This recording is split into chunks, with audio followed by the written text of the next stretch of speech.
Warning. This product may cause increased altitudes, more airtime, more cross-country miles, jaw-dropping awesomeness, record-breaking flights, competition trophies, thoughts of world domination, and a large permanent grin. Use at your own risk. This is the pre-flight briefing for Practical Exercise 5, Steady Circles 4. The main purpose of this exercise is to practice the check twice rule, which is part 2 of the Easy as 1, 2, 3 thermaling method. A secondary purpose is to continue practicing rolling out of a turn onto a particular heading. The trick, as you may already know, is to start rolling level a little before reaching the desired heading. How much before depends on how quickly you roll level.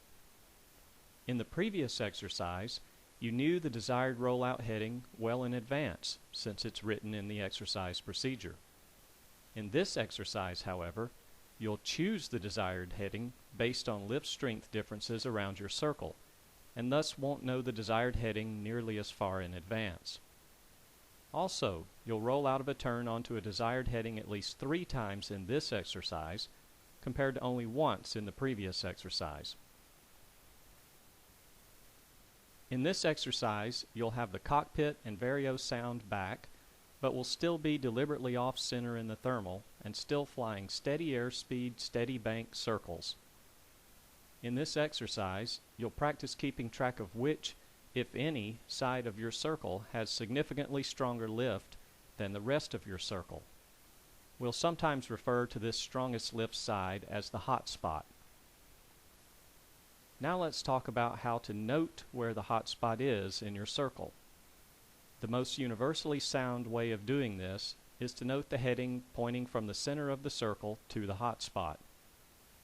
In most real-life scenarios, you can simply note a terrain feature or cloud in that direction, but over nondescript terrain, or when disoriented, or when it's tough to look around like it is in Condor, using the compass rose is a good approach. Now let's look at some examples for practice. If the hot spot is where the glider is now, then on what side of the circle is the hot spot?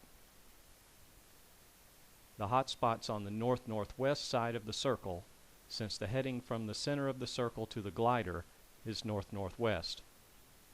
Another way to think of it is that the outer wing points toward the answer. On what side of the circle is the glider now? The southwest side. How about now? Northeast. And now? West. And now? East-southeast. Now that you know what's meant by a side of a circle, and know how to define a particular side of a circle, let's look at the easiest way in Condor to figure out on which side of your circle you are at any given moment. The glider icon on the PDA map is the way that I recommend you do this in Condor. Other methods could give you more precision, but I find that the small amount of added precision isn't worth the amount of added effort associated with the other methods.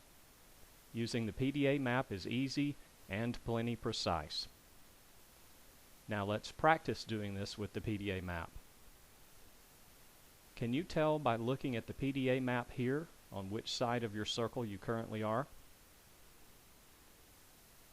And in case you haven't noticed this yet, north is always up on the Condor PDA map. Pause the video and click play once you have an answer. This was a trick question. If all you have is this look at the PDA and don't know in what direction you're turning, then you can't know on what side of your circle you are. If you're turning left, then you're on the northeast side of your circle. If you're turning right, then you're on the southwest side of your circle.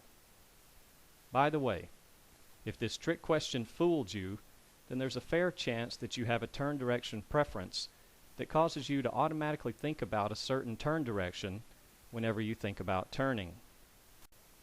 It's best to be equally comfortable turning in either direction. If you have a turn direction preference, don't worry. It can fairly easily be overcome, even reversed, by simply forcing yourself to turn in your less preferred direction whenever possible for your next hour or so of circling. But enough about that. Let's get back to the quiz. The question is the same in each of the next few examples, so I'll just be quiet, letting you absorb the available information and come up with an answer before showing you the correct answer. With each new set of images, pause the video till you know the answer, and then click play again. Go ahead and click pause now.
Here's the flight track playback at about 9 times actual speed of a successful attempt of this exercise. In this exercise, you'll fly steady circles until you've either found the strongest lift side of your circle to be in roughly the same place 2 circles in a row, or until you've flown 2 circles in a row without finding the lift to be significantly stronger on any side of your circle. Then you'll leave the thermal in the direction of the strongest lift side of the thermal, if you found one. Then you'll return to the thermal and circle in the opposite direction. You'll repeat this process until you've exited and re-entered the thermal at least 3 times. You'll use thermal helpers to find the thermal, but will turn thermal helpers off as soon as you start circling each time. Use the PDA map, not your internal clock, to know when to level out. And don't look at the Vario, just listen to it. Your ears can assess relative climb rates around your circle just fine, freeing up your eyes to do other things. By relative climb rate, I just mean being able to tell which climb rate is better. And relative climb rates are all you need to know for this exercise. Actual climb rates don't matter at all. To pass this exercise, you must keep your circle durations within a certain range, must exit and re-enter the thermal at least 3 times, and must exit the thermal headed in the direction of the strongest lift side of your circle whenever there is a consistent strongest lift side of your circle 2 circles in a row. This concludes the pre-flight briefing for Practical Exercise 5, Steady Circles 4. Relax, have fun, and good luck.